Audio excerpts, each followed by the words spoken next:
हरितालिका तीज व्रत कथा। जिनके दिव्य केशों पर मंदार के पुष्प की माला शोभा देती है और जिन भगवान शंकर के मस्तक पर चंद्र और कंठ में मुंडों की माला पड़ी हुई है, जो माता पार्वती दिव्य वस्त्रों से तथा भगवान शंकर दिगंबर वेश धारण किए हैं, उन दोनों भवानी शंकर को नमस्कार करती हूँ। कैलाश पर्वत के सुंदर शिखर पर माता पार्वती जी ने श्री महादेव जी से पूछा, हे महेश्वर, मुझसे आप वह गुप्त से गुप्त वार्ता कहिए जो सबके लिए सर्व धर्मों से भी सरल तथा महान फल देने वाली हो। हे नाथ, यदि आप भली भांति प्रसन्न हैं तो आप उसे मेरे सम्मुख प्रकट कीजिए। हे जगन्नाथ, आप आदि मध्य और अंत रहित है, आपकी माया का कोई पार नहीं है। आपको मैंने किस भांति प्राप्त किया है? कौन से व्रत तप या दान के पुण्य फल से आप मुझको वर रूप में मिले? श्री महादेव जी बोले, हे देवी, यह सुन, मैं तेरे सम्मुख उस व्रत को कहता हूँ जो परम गुप्त है। जैसे तारागणों में चंद्रमा और ग्रहों में सूर्य, वर्णों में ब्राह्मण, देवताओं में गंगा, पुराणों में महाभारत, वेदों में साम और इंद्रियों में मन श्रेष्ठ है, वैसे ही पुराण और वेद सब में इसका वर्णन आया है, जिसके प्रभाव से तुमको मेरा आधा आसन प्राप्त हुआ है। हे प्रिय, उसी का मैं तुमसे वर्णन करता हूँ। सुनो, भाद्रपद मास के शुक्ल पक्ष की हस्त नक्षत्र संयुक्त तृतीया के दिन इस व्रत का अनुष्ठान मात्र करने से सब पापों का नाश हो जाता है। तुमने पहले हिमालय पर्वत पर इसी महान व्रत को किया था, जो मैं तुम्हें सुनाता हूँ। पार्वती जी बोली, हे प्रभु, इस व्रत को मैंने किस लिए किया था, यह मुझे सुनने की इच्छा है, सो कृपा करके कहिए। शंकर जी बोले, आर्यव्रत में हिमालय नामक एक महान पर्वत है, जहाँ अनेक प्रकार की भूमि अनेक प्रकार के वृक्षों से सुशोभित है, जो सदैव बर्फ से ढके हुए गंगा की कल कल ध्वनि से शब्दायमान रहता है। हे पार्वती जी, तुमने बाल्यकाल में उसी स्थान पर परम तप किया था और 12 वर्ष तक के महीने में जल में रहकर तथा वैशाख मास में अग्नि में प्रवेश करके तप किया। श्रावण के महीने में बाहर खुले में निवास कर अन्न त्याग कर तप करती रही। तुम्हारे उस कष्ट को देखकर तुम्हारे पिता को बड़ी चिंता हुई। वे चिंतातुर होकर सोचने लगे कि मैं इस कन्या की किससे शादी करूं। इस अवसर पर देवयोग से ब्रह्मा जी के पुत्र नारद जी वहां आए। देवर्षि नारद ने तुम में शैलपुत्री को देखा। तुम्हारे पिता हिमालय ने देवर्षि को आदरपूर्वक सम्मान सहित बिठाया और कहा कि हे मुनीश्वर, आपने यहाँ तक आने का कष्ट कैसे किया? कहिए, क्या आज्ञा है? नारद जी बोले, हे गिरिराज, मैं विष्णु भगवान का भेजा हुआ यहाँ आया हूँ। तुम मेरी बात सुनो। आप अपनी कन्या को उत्तम वर को दान करें।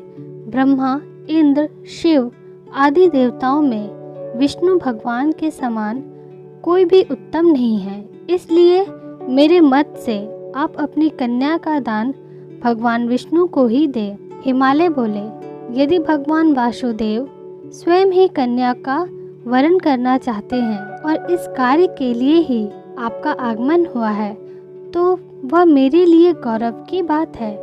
मैं अवश्य उन्हें ही दूंगा। हिमालय का यह आश्वासन सुनते ही देवर्षि नारद जी आकाश में अंतर्धान हो गए और शंख चक्र गदा पद्म एवं पीताम्बर धारी भगवान विष्णु के पास पहुँचे। नारद जी ने हाथ जोड़कर भगवान विष्णु से कहा, प्रभु, आपका विवाह कार्य निश्चित हो गया है।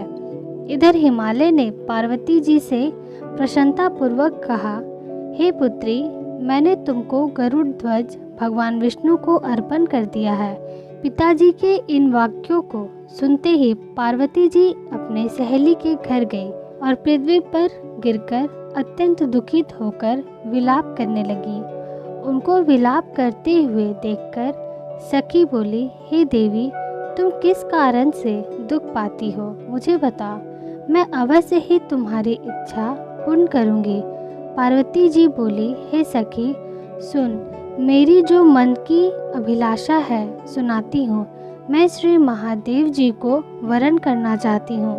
मेरे इस कार्य को पिताजी ने बिगाड़ना चाहा है, इसलिए मैं निसंदेह इस शरीर का त्याग करूँगी।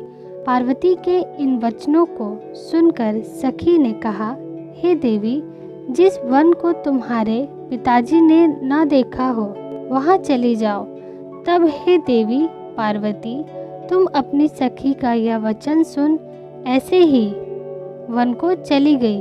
पिता हिमालय ने तुमको घर पर न पाकर सोचा कि मेरी पुत्री को कोई देव, दानव अथवा किन्नर हरण करके ले गया है। मैंने नारद जी को वचन दिया था कि मैं पुत्री का गरुड़ ध्वज भगवान के साथ वरण करूंगा। अब यह कैसे पूरा होगा? ऐसा सोचकर वे बहुत चिंतातुर हो मूर्छित हो गए।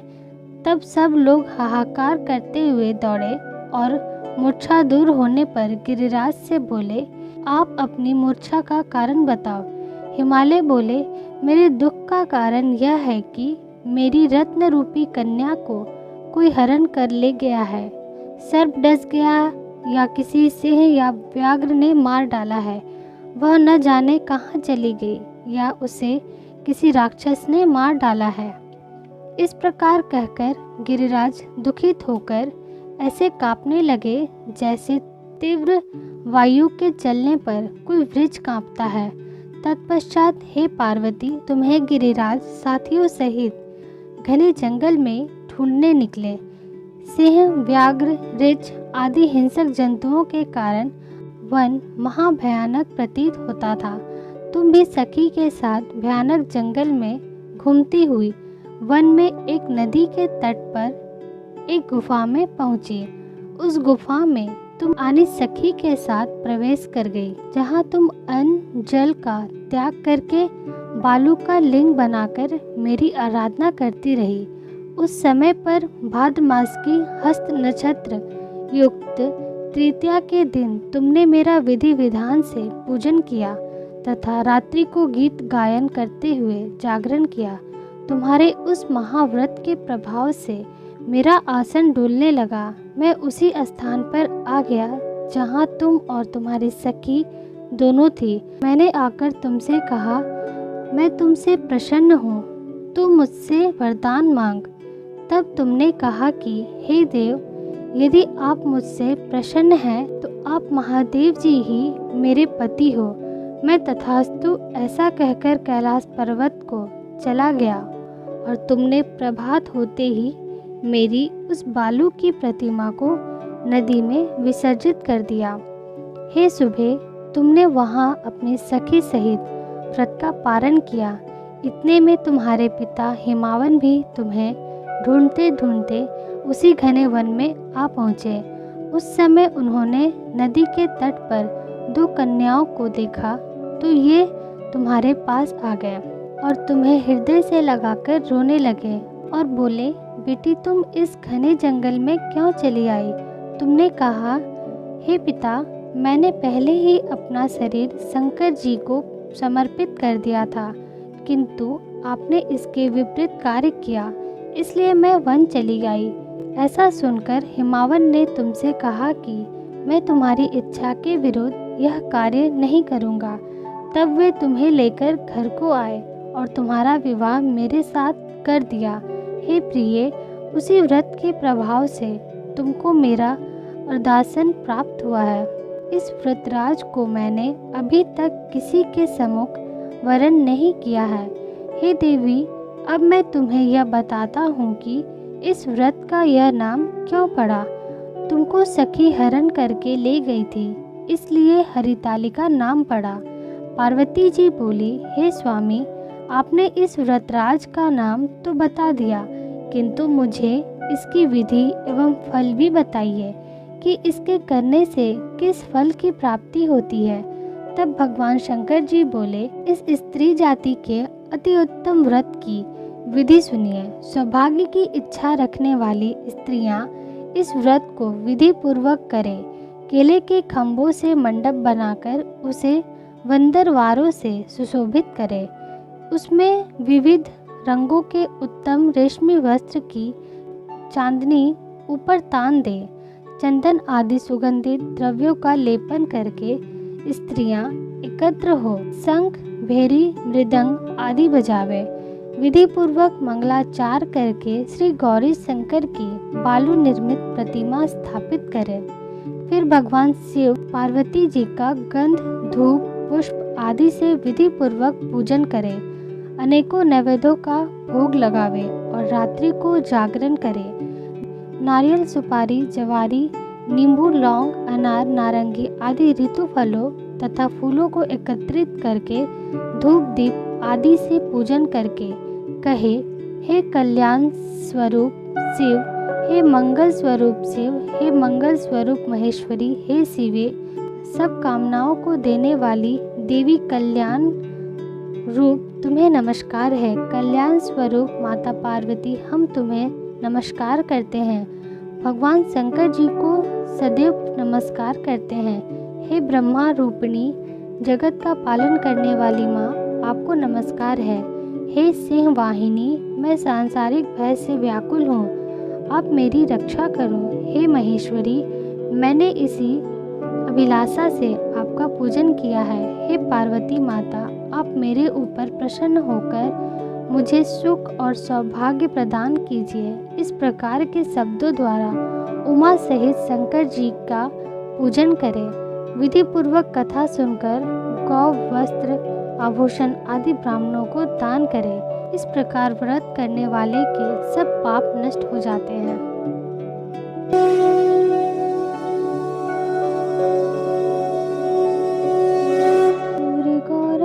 करुणावतारम संसार सारम भुजगेन्द्रहारम सदा वसंतम हृदयारविंदे भवं भवानी सहितं नमामि। ओम जय शिव ओंकारा, स्वामी जय शिव ओंकारा। ब्रह्मा विष्णु सदा शिव, ब्रह्मा विष्णु सदा शिव, अर्धांगिनी धारा। ओम जय शिव ओंकारा। एकानन चतुरानन पंचानन राजे, स्वामी पंचानन राजे। हंसासन गरुडासन, हंसासन गरुडासन, वृषवाहन साजे। ओम जय शिव ओंकारा। दो भुज चार चतुर्भुज, 10 भुज ते सोहे हो स्वामी, 10 भुज ते सोहे। त्रिगुवन रूप निरखते, त्रिगुण रूप निरखते, त्रिभुवन जल मोहे। ओम जय शिव ओंकारा। अक्षमाला वनमाला, मुंडमाला धारी हो स्वामी, मुंडमाला धारी। त्रिपुरारी कंसारी, त्रिपुरारी कंसारी, करमाला धारी। ओम जय शिव ओंकारा। श्वेतांबर पीतांबर, बाघांबर अंगे हो स्वामी, बाघांबर अंगे। संकादिक गरुणादिक, संकादिक गरुणादिक, भूतादिक संगे। ओम जय शिव ओंकारा। करके मध्य कमंडलु, चक्र त्रिशूल धारी हो स्वामी, चक्र त्रिशूलधारी, सुखकारी दुखहारी, सुखकारी दुखहारी, जगपालनकारी। ओम जय शिव ओंकारा, ब्रह्मा विष्णु सदा शिव, जानत अविवेका हो स्वामी, जानत अविवेका। प्रणवाक्षर में शोभित, प्रणवाक्षर में शोभित, ये तीनों एका। ओम जय शिव ओंकारा। त्रिभुवन स्वामी जी की आरती, जो कोई नर गावे हो स्वामी, जो कोई नर गावे। कहत शिवानंद स्वामी, भजत भोलानंद स्वामी, सुख संपत्ति पावे। ओम जय शिव ओंकारा। बोलो जय